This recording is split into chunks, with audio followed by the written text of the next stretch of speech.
Gazetari Franco Egro, gjatë emisionit të tij Balkan Talk, citoi një thënie të një analisti pakistanez, i cili ka deklaruar pak ditë më parë se Irani ka zbuluar një armë shumë më të fuqishme se sa arma atomike.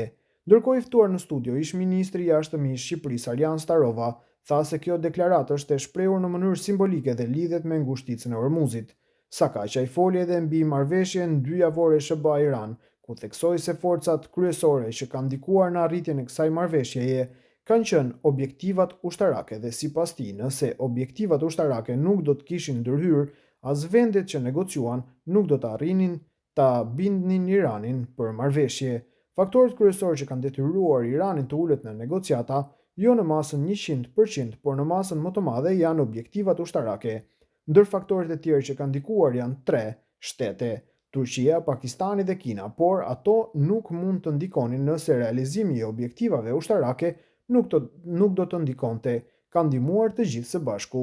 Trump tha që me këtë luftë edhe ju patët më shumë se sa duhet, por edhe ne, në kuptim që edhe ju u goditët, por edhe ne u angazhuam shumë në kuptimin e angazhimit të forcave dhe jo vetëm forcës ekonomike, por edhe humbja e njerëzve, goditja e bazave. Pra ishte një koment me element pozitiv për të shtyrë Iranin dhe palët drejt negociatave. Amerikanët janë shumë të qartë dhe nuk mund ta lejojnë Iranin të vendosë taksa për kalimin e anijeve në ngushticën e Ormuzit, u shpreh ndër të tjera ai.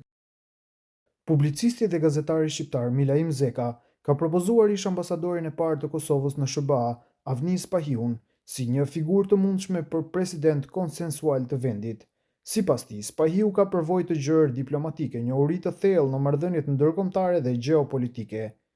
Nela e përshkruan atë si një figurë të urtë, të kulturuar dhe përbashkuese që do të përfaqësonte denjësisht shtetin e Kosovës në arenën ndërkombëtare. Në vim, postimi i tij plot: një president konsensual për Kosovën. Nëse vërtet do të kishte vullnet për një president konsensual të Kosovës, unë do t'ju kisha propozuar ish ambasadorin e parë të Kosovës në Shtetet e Bashkuara të Amerikës, Avnis Pahiun. Pahiu është një figurë e kompletuar politike me një eksperiencë të thellë diplomatike në arenën ndërkombëtare dhe njohësi shkëlqyer i gjeopolitikës dhe marrëdhënieve ndërkombëtare. Avnis Pahiu është mbi të gjithë një burr i urtë, i ditur e fort i kulturuar. Mbi të gjithë ai është një figurë përbashkuese, as pak konfliktuale, që do t'i vlente përfaqësimit të shtetit të ri të Kosovës në momentet e sotme.